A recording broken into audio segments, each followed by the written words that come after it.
وہ بیچ میں سباق، ان سب کے مجموعے کو نص، سباق اور لحاق کے مجموعے کو کیا کہتے ہیں؟ سیاق۔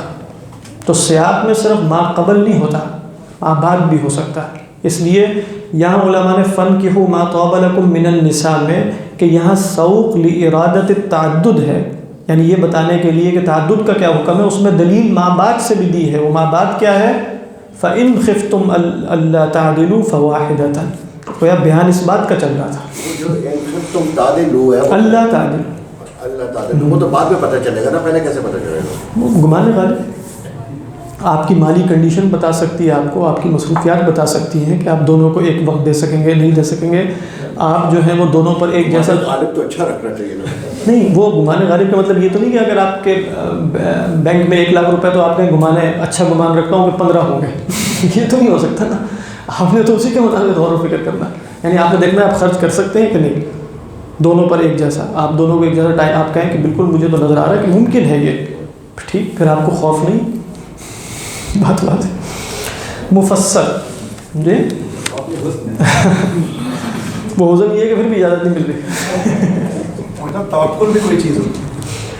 توکل نہیں، توکل تو ہے، وہی میں نے عرض کیا تھا، جیسے ابھی ہم بڑی تفصیل سے یہ بات کر چکے ہیں کہ توکل آپ کے دل میں ہوتا ہے، پوچھیں گے جا کے آپ مفتی سے کہ یہ کام میں نے کرنا ہے کہ نہیں کرنا۔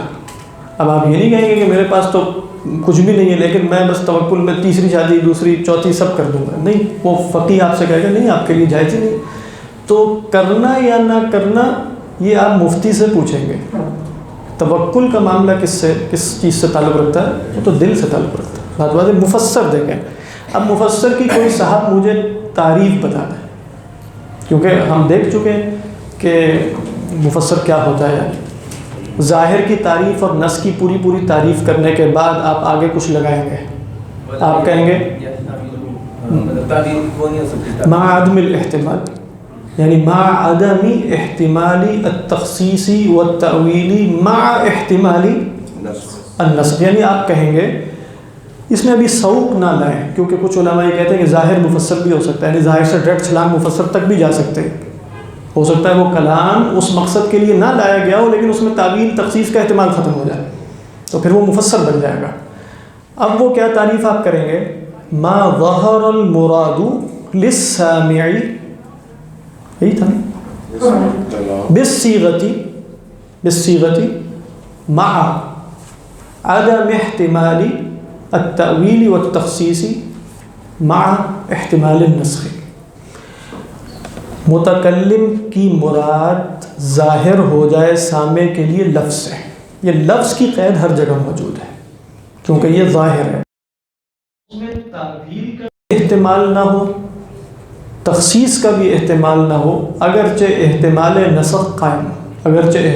نسخ قائم ہو۔ اس سے آپ کو یہ بھی پتہ چل گیا کہ جہاں احتمال نسخ بھی ختم ہو جائے گا وہ کیا بن جائے گا؟ وہ محکم بن جائے گا۔ اچھا، مفسر کے بارے میں یہ کہا گیا کہ مفسر کی 2 قسمیں ہیں، بات مفسر کی کیا ہیں؟ 2 قسمیں، ابھی اس کی وضاحت آ جائے گی۔ ایک ہے المفسر بنفسہ، جو مفسر اپنی ذات میں مفسر ہے۔ اپنی ذات میں مفسر ہونے کا مطلب کیا ہوگا کہ جو صیغہ آیا ہے جس جگہ، اسی جگہ سے اس کا مفسر ہونا بھی ظاہر ہو رہا۔ ہمیں کسی اور آیت جو قرآن مجید کے کسی اور مقام پر ہے یا اللہ کے رسول صلی اللہ علیہ وسلم کی کوئی سنت ہے اس سے اس کی تفسیر نہ کرنی پڑے، بلکہ جس جگہ وہ کلام آیا ہے اسی جگہ کلام میں لفظ کے اندر ہی احتمال تخصیص و تعویل کو رفع کر دیا جائے۔ بات واضح ہے کہ نہیں؟ تو وہ کیا کہلائے گا؟ مفسر۔ اب مثال کے طور پہ مثال دیتے ہیں، مثال یہ ہے کہ اللہ تعالیٰ نے فرمایا والمطلقات یتربصن بانفسہن 3 قروء، ٹھیک ہے، کیا ہے یہ؟ 3 قروء۔ اب ہم دیکھتے ہیں کہ لفظ 3 ہے، اس میں تخصیص کا احتمال ہے، کیوں؟ کیونکہ خود خاص ہے۔ تخصیص کا احتمال اس لیے نہیں ہے کہ اسماء عادات کیا ہیں، خود خاص ہے۔ اچھا، اس میں تعویل کی گنجائش ہے، کیوں؟ ہاں کیونکہ اسماء اعداد اپنی دلالت اس طرح قطعی رکھتے ہیں کہ 3 سے 2 کبھی بھی مراد نہیں ہو سکتی، 3 سے 4 بھی نہیں ہو سکتی، 3 سے 3 ہی مراد ہو سکتی. یعنی جب آپ کہیں گے 3 تو اس میں مجاز، عدد میں مجاز نہیں ہوتا. عدد میں کیا نہیں ہوتا؟ مجاز نہیں ہے. تو جب آپ نے کہہ دیا کہ حضرت نوح علیہ السلام 1000 سال رہے مگر 50، تو آپ یہ نہیں کہیں گے کہ 1000 سالوں سے مراد ہو سکتا ہے کچھ اور ہو. 1000 سال نہ ہوں گے، 1000 سال ہی مراد ہے. بات 1000 سے مراد، آپ نے 1000 سے مراد 500 بھی تو ہو سکتے ہیں. 500 کیسے ہو سکتے ہیں؟ کہتے ہیں مجازی معنی اس میں اور مجاز میں کیا علاقہ ہے؟ یعنی آپ عدد کو کسی اور عدد میں شفٹ کریں گے تو آپ کو بیچ میں علاقہ دکھانا ہوگا نا. آپ شعر کو جو ہے وہ بہادر آدمی کے معنی میں استعمال کرنا شروع کریں، سیاق و سباق سے کچھ دکھائیں گے اور آپ بتائیں گے کہ بہادر آدمی اور شعر میں کیا تعلق ہے، تو آپ کو مجاز میں علاقہ دکھانا ہوتا ہے. اب آپ علاقہ دکھائیں گے کہ بھئی 1000 کو ہم نے 500 کے معنی میں کیوں نہیں. کہتے ہیں اعداد دوسرے معنی میں، مجازی معنی میں شفٹ نہیں ہوتے. کبھی کبھار عدد کے معنی میں بھی استعمال ہوتے ہیں بہت زیادہ، 70 گنا تو بہت زیادہ. وہ عربوں کے استعمال سے پتہ چلے گا. یعنی اس میں کیا ہوتا ہے کہ 70 منیمم لازماً مراد ہوتا ہے. یعنی اگر آپ کہیں گے نا کہ استغفر لہم او لا تستغفر لہم ان تستغفر لہم 70 مرتن، تو اس میں گویا 70 سے کم نہیں ہو سکتا. بات واضح. اس لیے آپ نے فرمایا کہ اگر مجھے معلوم ہوتا ہے کہ 70 سے زیادہ دفعہ کروں گا تو استغفار قبول ہو جائے گا، تو وہ 70 ہوتا ہے لیکن وہ بھی محاورے سے پتہ چلے گا. لیکن اگر آپ اصول فقہ میں یا منطقی کلام میں یا احکام کے حکم میں کہیں 70، سمجھ میں آ رہی ہے کہ نہیں، تو وہ 70 سے مراد 70 ہی ہوگا. وہ ہو ہی نہیں سکتا کہ 70 ہو. اللہ میاں کہیں مثلا کہ 70 دن روزہ رکھنا بالفرض، تو اب کوئی احتمال مجاز کا نہیں ہے کہ 70 سے مراد ہے کافی سارے روزے رکھ لیا کرو. اس طرح کا 30 دن روزہ رکھنا تو 30 سے مراد 30 ہے. اب وہ آپ کیا کہیں گے زیادہ سے زیادہ کہ کئی دفعہ اہل عرب 70 بول کے کثرت مراد لیتے تھے. ان کے خیال میں گنتی 70 تک ہی چلتی ہے. یعنی وہ ہاتھ پہ گنتے تو کہتے ہیں 70 یا 100 سے آگے جانا بڑا مشکل. تو میں 70 بہت زیادہ. جی جو بھی ہم بحث کر رہے ہیں تو مبالغہ نہیں کیا جا سکتا. ہاں یہ جو بات کر رہے ہیں مبالغہ نہیں کیا سکتا. ہاں مطلب وہ آپ یوں کہیں کہ ہے مجازی معنی میں، لیکن وہ سیریس کلام سے مراد یہ کہ وہ احکام کے بیان میں نہیں ہوتا. جی ایسا فرمائیے. سر وہ جیسے 2 3 اور 4 ہیں تو وہ اس میں منیمم نہیں آتا، اس سے زیادہ سے منع تو نہیں کیا گیا. کیا؟ اچھا 2 اور 3 اور 4 اس سے زیادہ منع نہیں کیا گیا. اہم بات ہے. نہیں، اس میں کہا گیا نا فَانْكِحُوا مَا طَابَ لَكُم مِّنَ النِّسَاءِ مَثْنَىٰ وَثُلَاثَ وَرُبَاعَ. اصلاً اس میں گویا کیا کہا جا رہا ہے کہ پہلے تو وہ زیادہ کر رہے تھے. یعنی آپ اس کو سیاق سے کیسے طے کریں گے؟ ان کے ہاں کوئی عدد مقرر تھا مشرکین مکہ کے، بلکہ ان میں ایک صاحب تھے 10 شادیوں والے جو اسلام لائے، اور ایک طائف کے صاحب تھے 15 شادیوں والے جو مسلمان ہو گئے. تو وہ تو عدد بہت زیادہ رکھتے ہیں. ان کو کیا کہا جا رہا ہے؟ یہ خطاب کس سے کیا جا رہا ہے؟ ان سے کہا جا رہا ہے کہ دیکھو 2 2 3 3 4 4. تو جب ان سے یہ کہا جائے گا نا، اور اس کے بعد اللہ کے رسول نے فرمایا کہ باقی لوگوں کو اب طلاق دو، باقی خواتین کو 4 ہی کا انتخاب کر سکتے ہو، تو یہ سب باتیں جمع ہو کر اس پر دلالت کر رہی ہیں کہ اب 4 سے آگے نہیں جا سکتے. بات ہے. لیکن اگر آپ کہیں گے کہ آیت میں فَانْكِحُوا مَا طَابَ لَكُم مِّنَ النِّسَاءِ مَثْنَىٰ وَثُلَاثَ وَرُبَاعَ، کوئی ایسی حد ہے یعنی لفظ کے اندر کہ جس میں تعدد قطعی طور پہ بیان ہو گیا، قطعی طور پہ، تو اس کے لیے سیاق کی طرف جانا پڑے گا. اسی لیے ہم نے اس کو نص کہا تھا. اسی لیے اس کو ہم نے کیا کہا تھا؟ یہ نص ہے، یہ ظاہر نہیں ہے، وہ سیاق سے معلوم ہو رہا ہے. جی 4 کا آیا استعمال ہے کہ ماں باپ تو بیان کر دیا ایک ماں باپ کی تعین. ہاں تعین تو ہو گیا، لیکن یہ تعین پھر سیاق سے ہی ہو رہا ہے. مطلب یہ تعین وہ پوچھنا ہی چاہتے کہ یہ ظاہر، اسی لیے ہم نے اس کو ظاہر نہیں کہا تھا. یہ کیا ہے؟ یہ نص، یہ سوق سے معلوم ہو رہا ہے. مفسر کیوں نہیں ہے؟ مفسر کیوں نہیں؟ ہر نص جو ہے نا، یعنی اللہ کے رسول صلی اللہ علیہ وسلم کی تفسیر سے مفسر ہو سکتی ہے اگر آپ کو اس کے لیے سنت کی طرف جانا پڑے، لیکن وہ مفسر لغیری ہی ہوتی ہے. وہ ابھی ہم نے دوسری قسم پڑھنی ہے. یعنی ایک مفسر ذاتی ہے جہاں لفظ میں بتا دیا جائے گا. تو جب لفظ میں بتا تو دیا 2 2 3 3 4 4، آپ اس میں بتائیں کہ اس میں ہے اس میں میں بتانے لگا. یعنی آپ کہنے ہی جا رہے ہیں کہ یہ نص ہے، اس میں 3 3 2 2 3 3 4 4. وہ یہ نہیں کہنا چاہ رہے کہ 4 4 سے کوئی 8 8 مراد ہو سکتی ہے کہ نہیں، اس معنی میں مفسر ہے. 4 کے بعد کوئی اور عدد آ سکتا ہے کہ نہیں، یہ اور سوال ہے. یعنی مثال کے طور پہ میں آپ سے کہوں کہ 3 حیض عدت ہے، اب 3 سے مراد 4 ہو سکتا ہے، 3 سے مراد 5 ہو سکتا ہے، 3 سے مراد 2 ہو سکتا ہے، نہیں ہو سکتا. لیکن اگر میں یہ کہوں کہ 3 دن تک تم نے یہ کام کرنا ہے، ٹھیک ہے، اس کے بعد یہ احتمال ہے نا کہ چوتھے دن بھی کہہ دوں کہ کر لینا، لیکن 3 سے مراد 4 ہو سکتا ہے. نہیں سمجھ میں آ رہی ہے کہ نہیں؟ یہاں جو ان کا سوال تھا نا 3 3 4 4 کے معنی میں تو یہ بالکل مفسر ہے کہ 3 سے مراد کیا ہے 3، 4 سے مراد 4 ہے، لیکن اس کے بعد آگے اجازت ہو سکتی ہے 4 4 کے بعد 5 5 اور 6 6، یعنی یہاں کچھ اعداد محذوف ہو سکتے ہیں. تو اس معنی میں ہم کہہ رہے تھے کہ یہ سب ہمیں سنت اور سیاق سے معلوم ہوا کہ وہ نہیں ہے، لیکن لفظ 3 3 4 4 اس کے اندر تخصیص کی کوئی گنجائش نہیں ہے کہ 3 سے مراد 2 2 ہوں، 4 سے مراد 6 6 ہوں.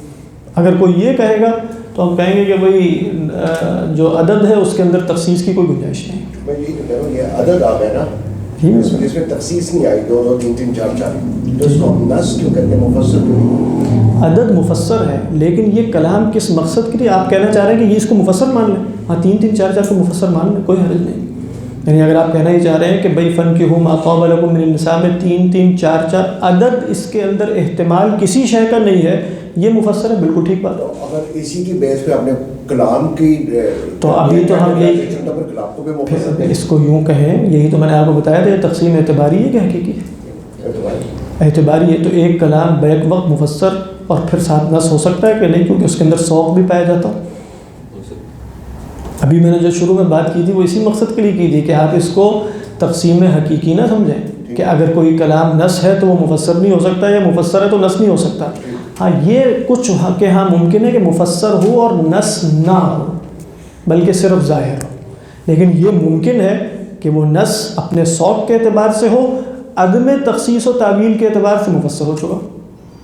نہیں سمجھ میں آ رہی کہ نہیں بات؟ کیونکہ یہ تقسیم اعتباری تھی، یہ تقسیم حقیقی نہیں تھی. جی بیک بڑھ جائیں گے تو یہ دیکھنا ہوگا نا قوت کلام میں تو دیکھنا ہوگا فاق کے اوپر نص اور مفسر دونوں محسوس ہو رہا ہے، لیکن مفسر نص والا مفسر کو کاٹ رہا ہے تو ان کو تو ریجیکٹ کرنا ہے. ہاں وہ تو تب تعارض کی ہم صورتیں پڑھیں گے پھر دیکھیں گے نا. یعنی حضرات ایک تعارض کی صورتیں دیکھیں گے کہ نص اور مفسر میں اگر یعنی نص اور مفسر میں اگر تعارض ہو جائے تو تعارض کی صورت میں وہ ایک جگہ پر نہیں ہو رہا ہوتا، ایک آیت میں وہ ہوگا تعارض کے اس جگہ یہاں یہ نص سے ثابت ہے، ایک اور آیت میں اس کے خلاف کچھ حکم مفسر ہونے کی حیثیت سے ثابت ہے، تب تعارض ہوتا ہے. باقی تعارض یہ کہ آپ ایک آیت پڑھیں گے اس میں اس معنی میں تعارض نہیں ہے کہ آپ کہیں گے یہ نص اور مفسر ہے تو مفسر غالب نہیں، وہ الگ الگ آیات ہیں. اچھا مفسر لی ذاتی ہی کی مثال جیسے کہ عدد میں اور قاتل المشرکین کافہ. اچھا قاتل المشرکین کافہ یہ کیسے نص ہوا، یہ مفسر ہوا؟ یعنی آپ نے کہا المشرکین کیا ہے، عام ہے کہ خاص؟ المشرکین عام ہے. اچھا عام اپنی دلالت میں قطعی ہوتا ہے. اچھا عام اپنی دلالت میں قطعی ہے لیکن احتمال تخصیص رکھتا ہے؟ ہاں رکھتا ہے، ظاہری بات ہے احتمال تخصیص رکھتا ہے، پھر بھی دلالت میں قطعی ہے. کیوں دلالت میں قطعی ہے احتمال تخصیص رکھنے کے باوجود؟ نہیں اس لیے کہ ابھی دلیل کوئی نہیں ہے، دلیل آئے گی تو پتہ چلے گا نا. اور دلیل آپ جانتے ہیں کہ وہ احناف کے ہاں بڑی مشکل سے آتی ہے، دلیل لفظی مستقل مقارن، وغیرہ آپ جانتے ہیں قصر کی تخصیص کی اور بہت سی صورتیں ہیں جس کے نتیجے میں دلالت کی قطعیت میں کوئی فرق واقع نہیں ہوتا، وہ ہم تفصیل سے دیکھ چکے ہیں. اچھا المشرکین کے اندر احتمال تو تھا کہ کیا ہو جائے، تخصیص ہو جائے، لیکن اللہ تعالیٰ نے اس احتمال کو اسی جگہ رخصت کر دی. کیا فرمایا؟ قاتل المشرکین کافۃ. بات واضح. تو اب آپ کہیں گے سب مشرکین سے قتال ہوگا، اس میں کوئی تخصیص نہیں ہے. بات واضح ہو رہی ہے کہ نہیں؟ اب آپ یہ کہیں کہ المشرکین سے مراد جو ہے وہ صرف مشرکین عرب ہیں، تو یہ کسی نہ کسی درجے کی جو ہے وہ تخصیص ہے، وہ تخصیص ہے. لیکن اللہ تعالیٰ نے کیا فرمایا؟ قاتل المشرکین کافہ. ہو سکتا ہے کوئی شخص آئے اور اس کو کہہ دے کہ یہ عام نہیں ہے، اس کو ثابت کرنا ہوگا. کیسے کہے گا عام نہیں ہے؟ الف لام کے اوپر غور و فکر کر کے وہ کہے گا کہ الف لام للعہد ہے، مشرکین جمع ہے لیکن الف لام کس کا نہیں ہے؟ استغراق یا جنس کا نہیں ہے، بلکہ الف لام کس کا ہے؟ للعہد کا ہے، تو پھر اس کو وہ جمع منکر میں لے جائے گا، اور جمع منکر خاص کے اندر شامل ہے۔ کر سکتا ہے کوئی اجتہاد کر کے، جیسے بالفرض آمدی صاحب اسی طریقے پر فرمائیں گے کہ المشرکین یا ولو کرہ المشرکون جیسے آیا، تو اس سے مراد کیا ہے؟ المشرکون سے مشرکو العرب، اس سے مراد پوری دنیا کے مشرکین نہیں ہے۔ تو یہ بھی کیا ہے؟ یہ مفسر کی مثال ہے، لیکن یہ لذاتی ہی ہے لغیری ہی ہے، کیا ہے؟ آپ کو اس کے لیے کوئی اور جانا پڑا ہے یا وہی موجود ہے؟ وہی۔ اسی طرح آپ دیکھیں اللہ تعالیٰ فرماتے ہیں فسجد الملائکۃ کلہم اجمعون، بڑی مشہور مثال ہے۔ تو اس میں کہاں عام ہے جس کے اندر احتمال تھا تخصیص کا، جس کو رخصت کر دیا گیا؟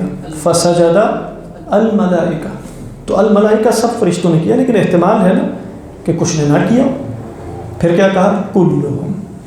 اچھا یہ کس معنی میں ظاہر ہے، کس معنی میں نص ہے، کس معنی میں مفسر؟ تو آپ کو پتہ چل رہا ہے احتمال تعویل کی وجہ سے کہ اب وہ نہیں رہا، کلہم کی وجہ سے رخصت ہو گیا، لیکن ظاہر کس معنی میں ہے؟ فسجد الملائکۃ کلہم اجمعون، کس معنی میں ظاہر ہے؟ سجدہ کرنے کے بالکل صحیح کرنا ہے، سجدے کے معنی میں ظاہر، سب نے سجدہ کیا۔ نص کس معنی میں ہے؟ نہیں، مثال کے طور پہ اللہ تعالیٰ نے کہا وَإِذْ قُلْنَا لِلْمَلَائِكَةِ اسْجُدُوا لِآدَمَ فَسَجَدُوا، یہ سارا سیاق چل رہا ہے۔ اس کے بعد فرمایا کہ فَسَجَدَ الْمَلَائِكَةُ كُلُّهُمْ أَجْمَعُونَ، تو ظاہر تو ہے سب نے سجدہ کیا۔ ہاں مطلب یہ گوھر صاحب نے صحیح کہا، علماء نے عموماً ایسے بیان کیا، آدم علیہ السلام کی فضیلت کے بیان کے لیے آئے تھے کہ آدم کی بڑی فضیلت، تو نص کس پر ہے؟ یہ آدم علیہ السلام کی فضیلت پر۔ ظاہر کس پر ہے؟ کہ فرشتوں نے سجدہ کیا، اور مفسر کیوں ہو گئی ہے؟ اب آپ دیکھ رہے ہیں نا کہ یہ تقسیم اعتباری تھی، تو ہم نے کہا کہ یہ نسبی ہے، یہ ظاہر بھی ہے، اور یہ مفسر بھی ہے۔ مفسر اس وجہ سے کہ کلہم لگ گئے، فسجد الملائکۃ کلہم اجمعون میں جو احتمال رخصت ہوا وہ یہ ہے کہ ہو سکتا ہے ایک کچھ نے آج کیا ہو، کچھ نے کل کیا ہو، کچھ نے پرسوں کیا ہو، تو کہا اجمعون سب نے ایک ساتھ کیا، فسجد الملائکۃ کلہم اجمعون۔ بات واضح ہو گئی۔ اسی طرح اور بھی مثالیں ہیں، والذین یرمون، تو المحصنات ان کے بارے میں کہا فجلدوہم 80 جلدہ، تو ان کو 80 کوڑے مارو۔ تو یہاں 80، اب آپ یہ نہیں کہہ سکتے کہ کوئی 80 سے مراد 80 ہے، 80 سے مراد 80۔ اسی طرح فرمایا الزانی والزانیۃ فجلدوا کل واحد منہما 100 جلدۃ، تو اب 100 جلدہ کیا ہے؟ مفسر ہے لغیرہ ہی ہے یا بنفسہ ہی ہے؟ مفسر لنفسہ۔ اس کے بعد جو دوسری تقسیم ہے اس کی وہ ہے مفسر لغیرہ ہی کی، یعنی وہ لفظ کے جو مفسر ہو گیا لیکن اپنی ذات میں نہیں تھا، بلکہ اپنی ذات میں وہ خفی بھی ہو سکتا ہے، مشکل بھی ہو سکتا ہے، مجمل بھی ہو سکتا ہے۔ جو کس کی اقسام ہے؟ خفی الدلالہ کی ہیں یا ظاہر الدلالہ کی ہیں؟ خفی الدلالہ کی اقسام ہے نا، وہ بھی ہم دیکھیں گے کہ لفظ کیسے کیسے مخفی ہوتا ہے۔ اب اگر وہ کسی دلیل قطعی کے ذریعے ظاہر ہو جائے، اب وہ دلیل قطعی وہاں پائی جائے گی یا کہیں اور سے آئے گی؟ اگر وہاں ہوگی تو پھر تو وہ مفسر کون سا ہو گیا؟ لفظی ہو گیا۔ کہیں اور سے آئے گی تو وہ مفسر لغیری ہی ہو جائے گا۔ وہ دلیل قطعی کیا ہے؟ کہا کہ ہر مجمل قرآن کا رسول اللہ صلی اللہ علیہ وسلم کی سنت متواترہ سے جو اس کی تفسیر ہو گئی وہ سب مفسر لغیری ہے۔ مثلا اقیم الصلاۃ، یعنی آپ نے کہا نماز قائم کرو، الصلاۃ کا لفظ مجمل ہے کہ یعنی ظاہر الدلالہ ہے کہ مجمل؟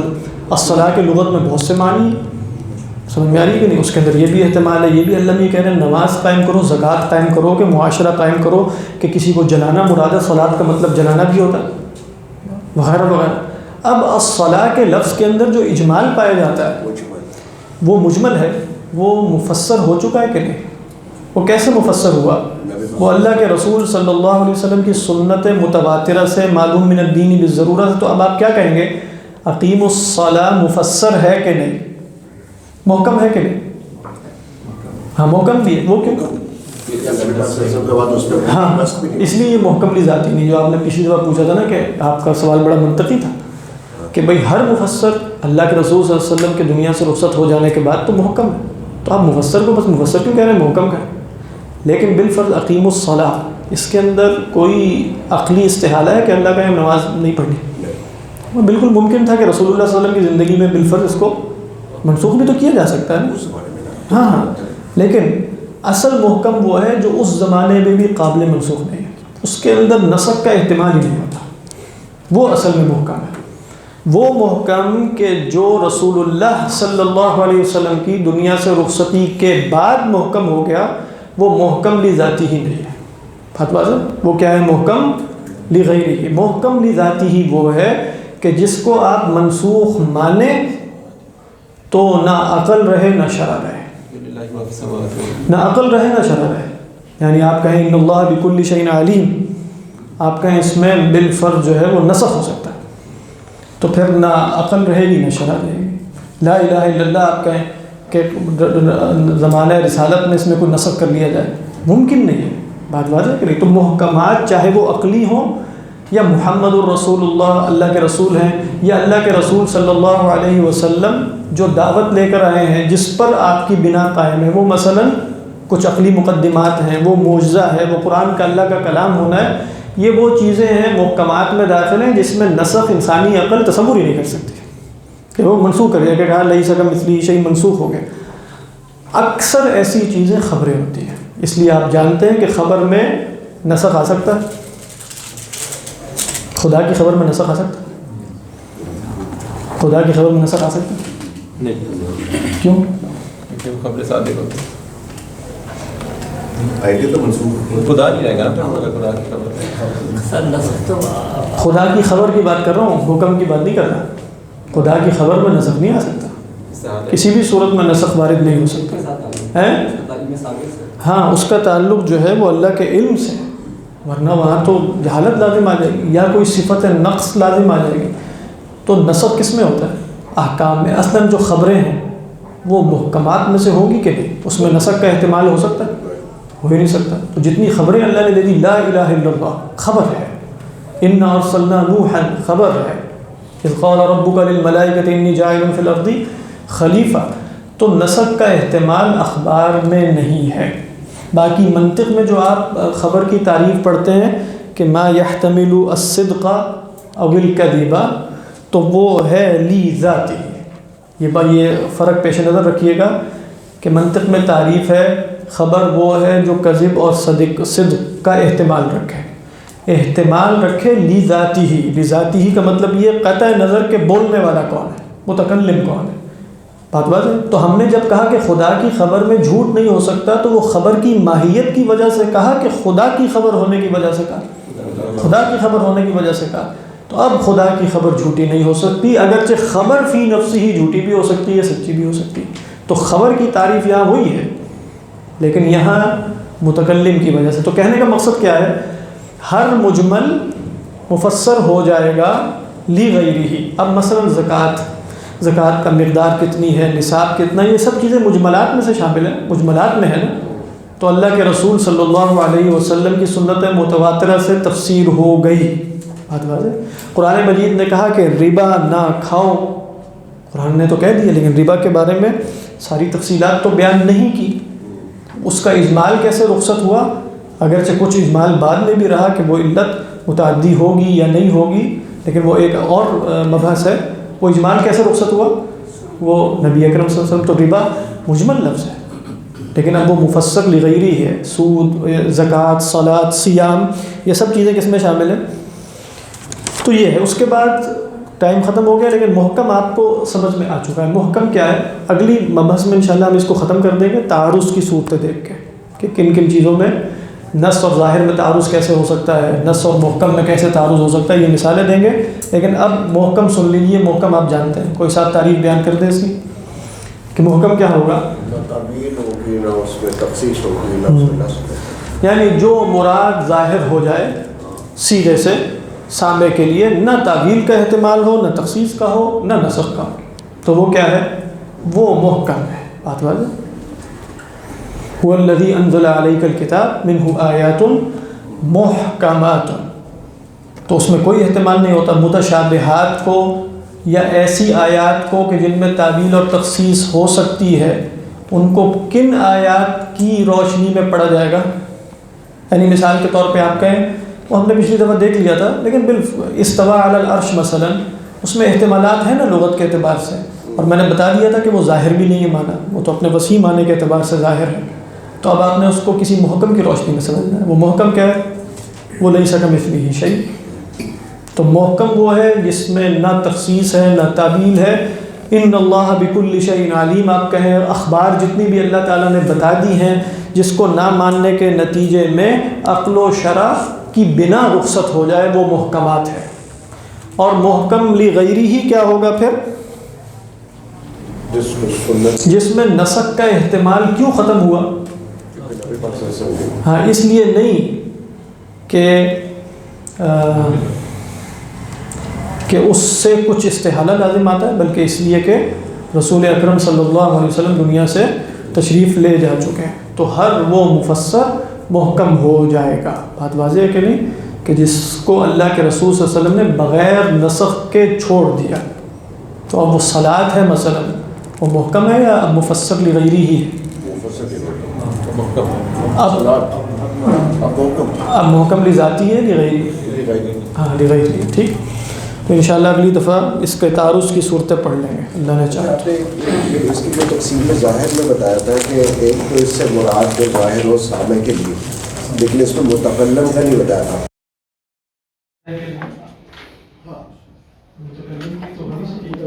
لیکن اس میں نسل اور مفسر میں دونوں یہ بتایا کہ متعلق